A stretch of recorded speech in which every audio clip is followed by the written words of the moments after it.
بھاگ کے ادھر چلا جاتا ہے، کبھی بھاگ کے ادھر آتا ہے، کہتا ہے میں نے جملہ دینا ہے۔ اب وہ ایسے لگتا ہے جملہ نہیں دینے لگا، کوئی ایٹم بم دینے لگا ہے، جس میں اتنی اسے پریشانی، ایک جملہ کہنے لگا، سنبھال کے رکھنا، ضائع نہ کرنا، یہ نہ کرنا۔ وہ تو جملہ رہنے دے، تو آیت دے ہمیں کوئی قرآن پاک کی، تو ہمیں کوئی حدیث پاک سنا، تو سادی سی بات کر، یہ تو مطلب۔ اور پھر وہ داد کا اتنا شوق کہ جب تک سارے ہاتھ نہ کڑھیں، جب تک شمال جنوب والے نہ بول پڑیں، تب تک بات نہیں ہوگی۔ یہ کیسی بات ہوئی؟ اصلاح کے اندر تو آپ کا درد آپ کی زبان سے زیادہ اثر رکھتا ہے۔ اقبال کہنے لگے کہ بات جو دل سے نکلتی ہے اثر رکھتی ہے، پر تو نہیں، پر طاقت پرواز مگر رکھتی ہے۔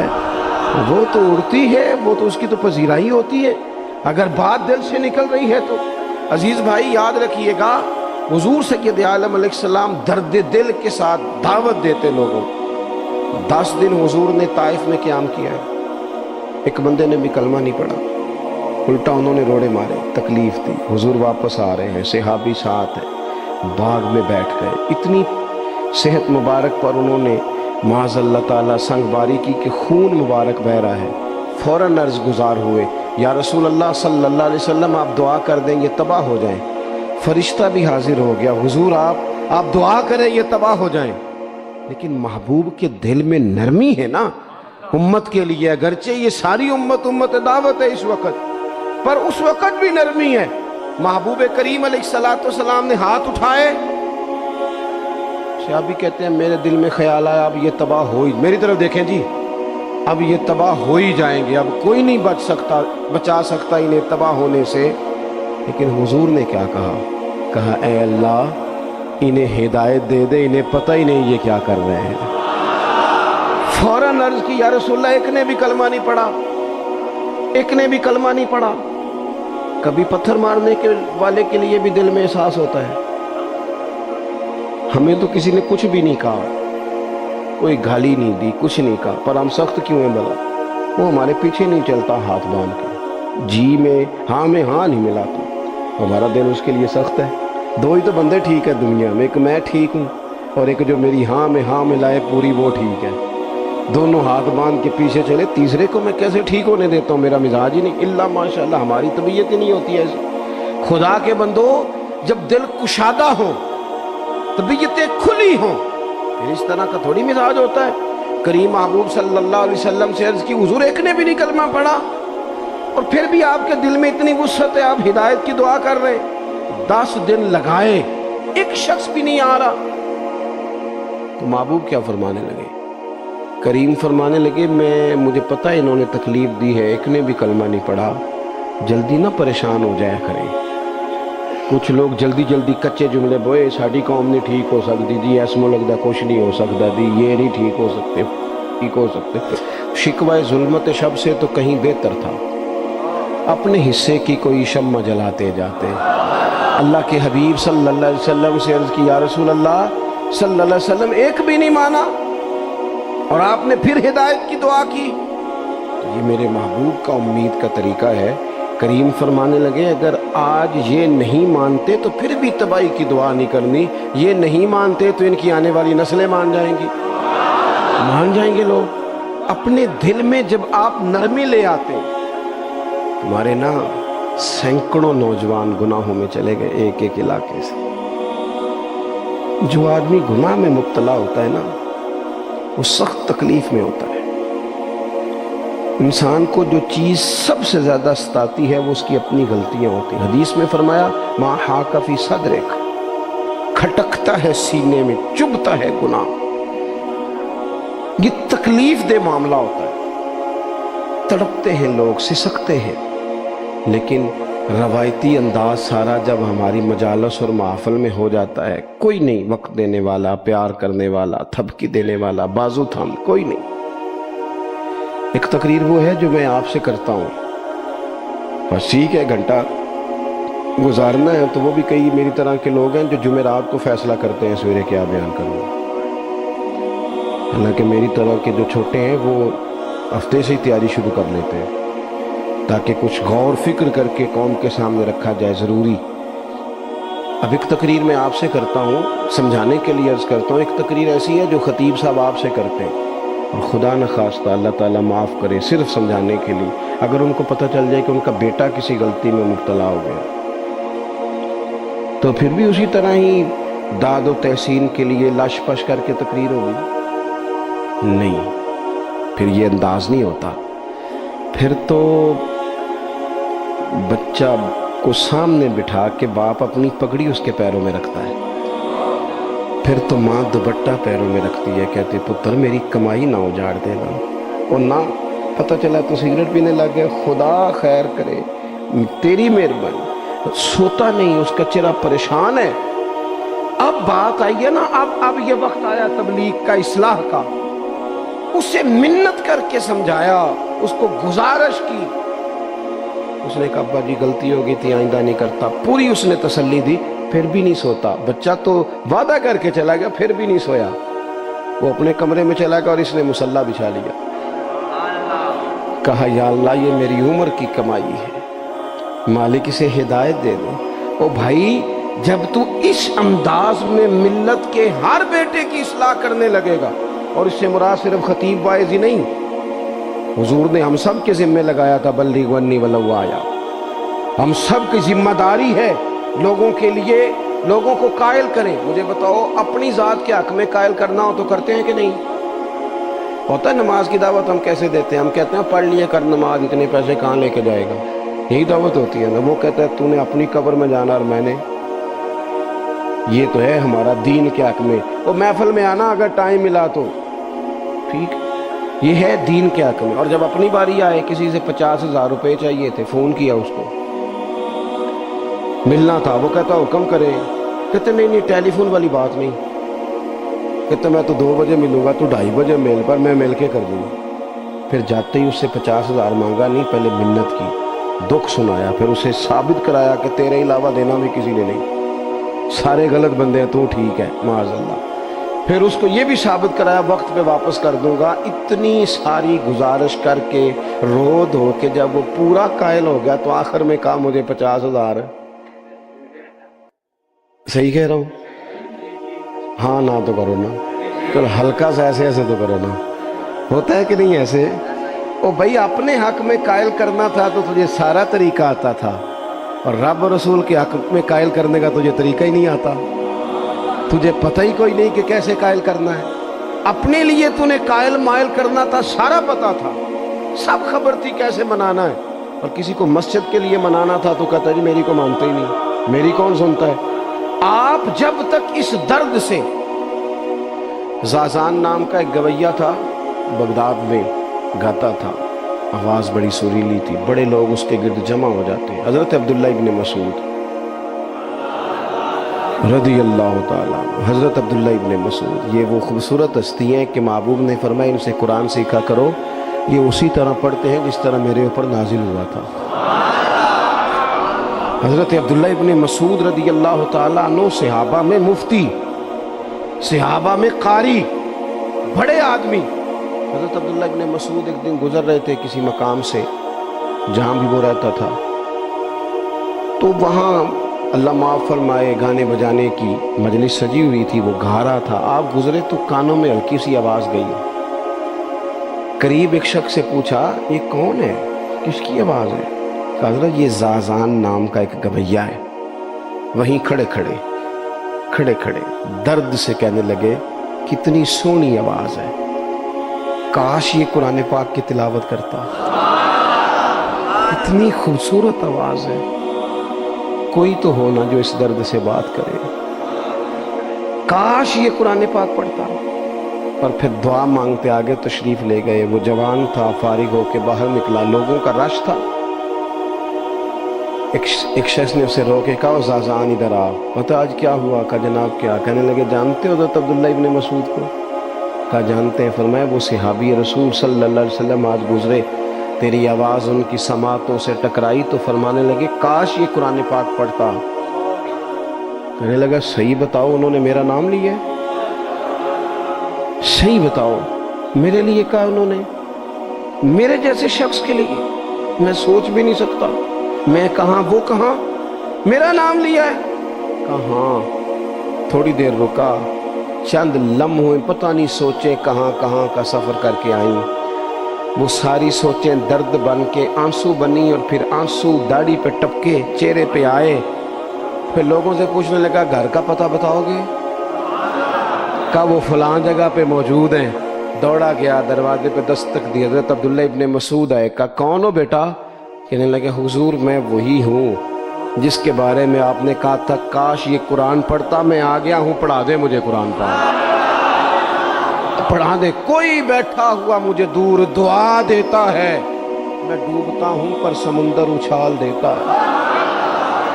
کسی سے تو آپ پیغام حق کہیں، کسی کو تو دعوت خیر دیں، یہ سب سے بڑا بھلا ہے۔ اگر کسی بد اخلاق کو با اخلاق کر دو گے نا، اس کی بیوی سکون میں آ جائے گی، اس کی ماں آرام سے سونے لگے گی، اس کا باپ کہے گا وہ حد ہو گئی، میرا پتر ٹھیک ہو گیا، تمیز سے بات کرنے لگا ہے۔ بچے پریشان ہوتے ہیں، بچے۔ میں بیٹھا تھا کھانا کھا رہا تھا گھر میں، تو میرے گھر والے کہنے لگے مدرسے کا کوئی بچہ باہر ہے، بڑا سخت رو رہا ہے۔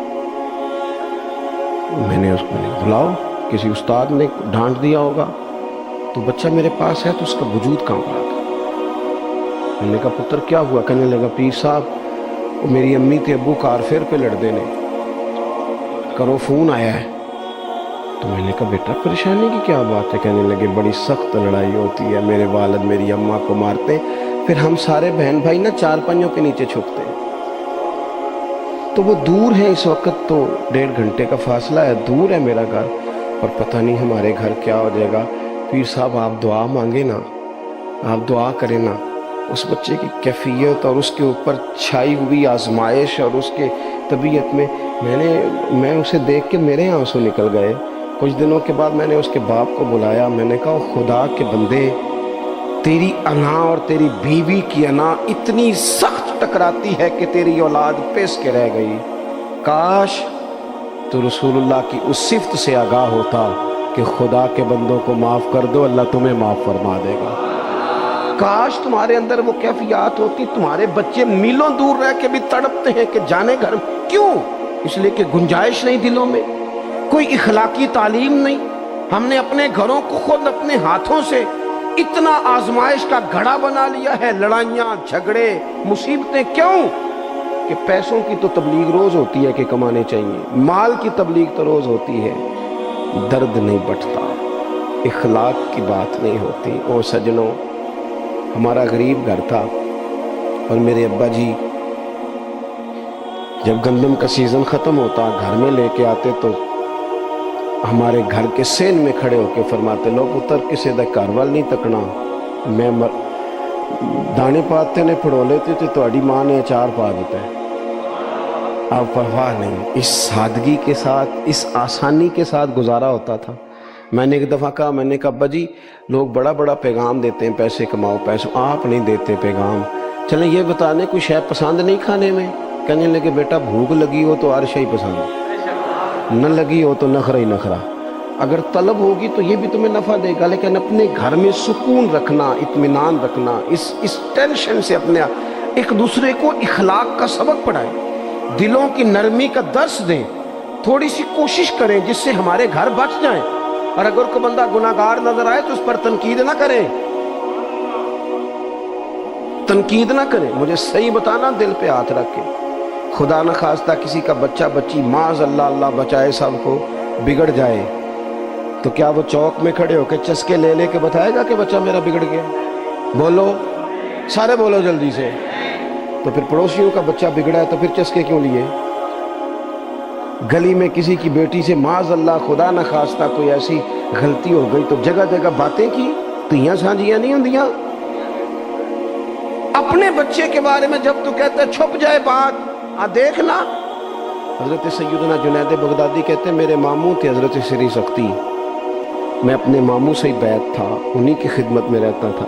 فرماتے ہم جا رہے تھے، ایک دن انہوں نے چھڑی پکڑی ہے، ایک ہاتھ میں مجھے تھاما ہے، تھوڑا آگے گئے تو رش تھا، چند لوگ کھڑے تھے، تو حضرت سری سختی مجھ سے کہنے لگے جنید دیکھ تو صحیح رش کیوں ہے؟ تو میں گیا تو ایک نوجوان شراب پی ہے، معاذ اللہ نشے میں دھت لیٹا ہے، ارد گرد لوگ کھڑے، اور وہ چونکہ پوری طرح اس پر نشہ غالب ہے تو اول فول باتیں کر رہا ہے، لوگ بھی اس کے ساتھ جو ہے وہ ہنسی مذاق کر رہے ہیں، اس کا مذاق اڑا رہے ہیں، رش ہے۔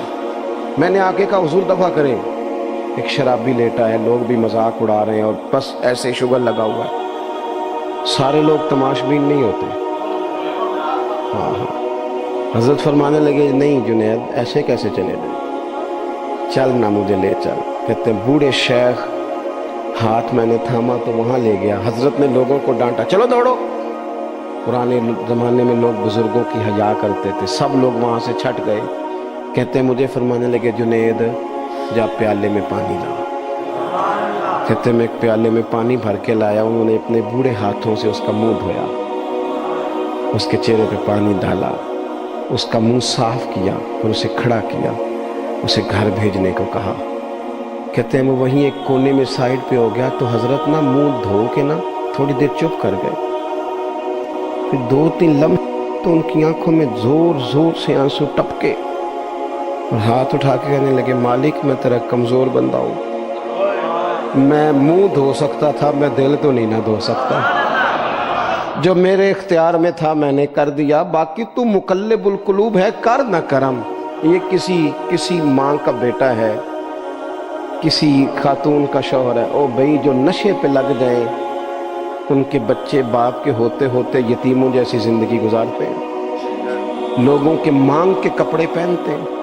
کسی نے کہا تھا اگر دشمن سے زیادہ بدلہ لینا ہو تو اسے قتل نہ کرو، نشے پہ لگا دو۔ معاذ اللہ، اتنا لوگوں نے، کتنا عام نشہ ہو گیا۔ کہا اللہ میں نا منہ دھو سکتا ہوں، دل نہیں، دل تو دھو سکتا ہے، دھو دے۔ کہتے ہیں یہ کہہ کہ حضرت اٹھے تو میں نے عرض کی حضور ایسے منہ دھویا کیوں آپ نے؟ تو فرمانے لگے اس لیے دھویا ہے کہ جب تک منہ سے بدبو آتی رہے گی جتنے لوگ سونگتے رہیں گے اس کے شرابی ہونے کے گواہ بنتے رہیں گے۔ میں نے اس لیے دھو ڈالا ہے کہ ہو گئے پیچھے جو ہو گئے مزید گواہ نہ بنے۔ حضرت سری سختی کہتے ہیں میں نے، حضرت جنید بغدادی کہتے ہیں میں نے اسی رات تہجد کے وقت اٹھ کے حضرت کو وضو کرایا، میں نے ان کا بازو تھاما، میں ہی ان کو مسجد میں لے کے گیا۔ کہتے ہیں جب ہم مسجد میں پہنچے تو وہ کل دوپہر والا شرابی ہم سے پہلے مصلی پہ بیٹھا تھا۔ کہتے ہیں میرے دل سے آوازیں نکل رہی تھی شیخ دیکھ لو پھر مالک کتنا کریم ہے، آپ نے منہ دھو ڈالا تھا، رب نے دل بھی دھو ڈالا، کرم فرما دیا۔ کوئی ہو نہ وہ ایسا کرے۔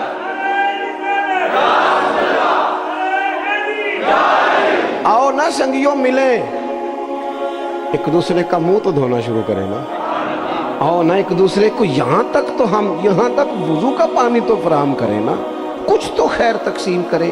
اخلاق کی تربیت میں دیکھتا ہوں ہمارے وطن میں اضطراب ہے، بے چینی ہے، اس طرح کا ماحول بنایا گیا ہے کہ لوگ ایک دوسرے کے حق میں سخت ہو گئے ہیں، مزاجوں میں تلخیاں ہیں، لڑتے جھگڑتے ناراض ہوتے لوگ، بگڑتے کوستے ڈانٹتے شکوے کرتے لوگ۔ شکوہ جو ہوتا ہے نا یہ بندے کو بے چین کر دیتا ہے، شکر بندے کو سکون میں مبتلا کرتا ہے۔ شکوے آزمائشیں اپنے دلوں میں وسعت لائیں، ایک دوسرے کو اصلاح کی طرف لائیں، ایک دوسرے کو پیغام دیں، ایک دوسرے کی تربیت کریں، تھوڑا سا حوصلہ، تھوڑا سا صبر، تھوڑی سی گنجائش اپنی طبیعتوں میں پیدا کریں۔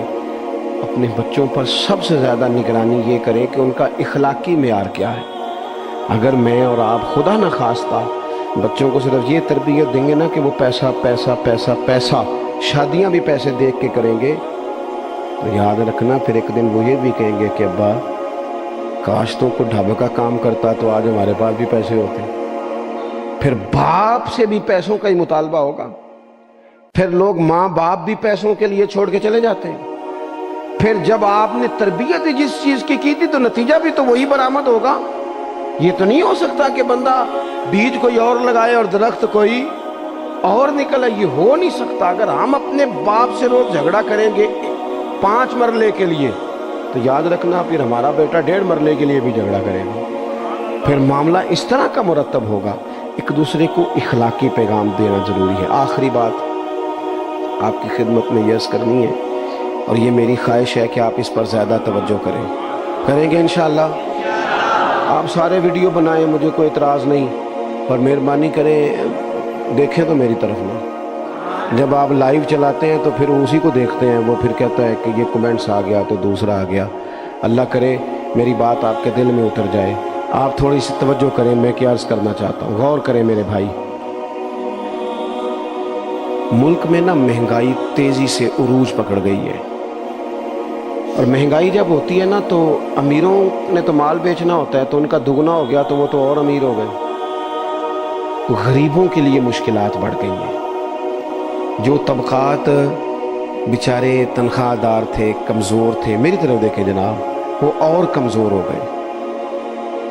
ہمیں زیادہ تو نہیں لیکن اتنا ضرور کرنا چاہیے۔ یہ قرآن پر دے دیں جی، مجھے دے دیں، تشریف رکھیں آپ۔ عزیز بھائی تھوڑا سا نا، زیادہ نہیں، 3 لوگ مل کے ایک غریب آدمی کا خیال تو رکھ ہی سکتے ہیں نا، لیکن غریبوں سے بھی عرض کروں گا، سہارا بندوں کو نہیں بنایا کرتے، سہارا رب رسول کو بنایا کرتے۔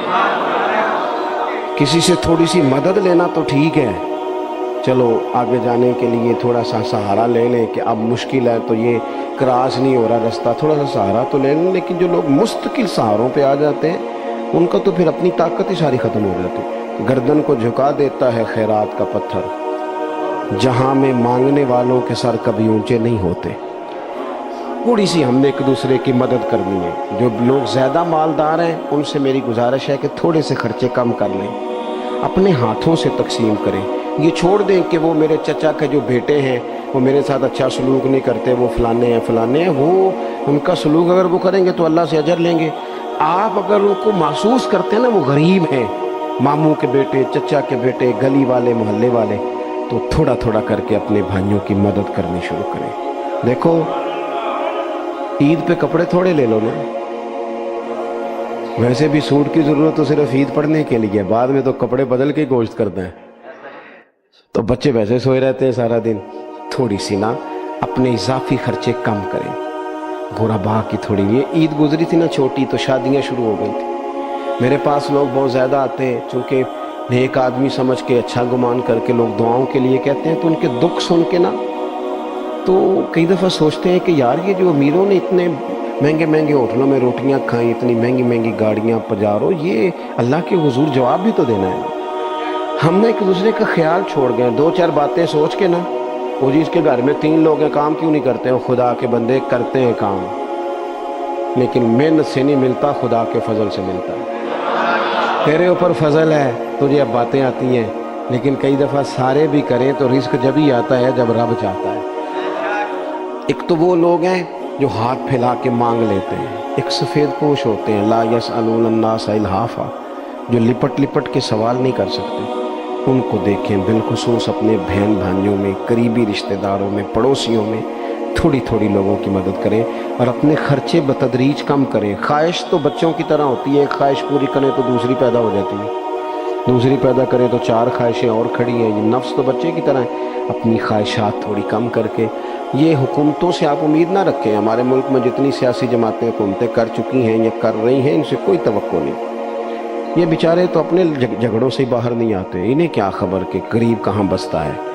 جب تک بندہ وہاں سے ہو کے نہیں نا گزرتا جو اصل جگہ ہے، تمہیں یہ جو تم اے سی والے کمروں میں بیٹھ کے اور جناب نیسلے کی بوتلیں رکھ کے پریس کانفرنس کرتے ہو، تمہیں کیا پتہ ہو، تمہیں کیا خبر ہو کہ بچوں کی فیس دینی ہو تو بوڑھے ماں باپ پہ کیا گزرتی ہے؟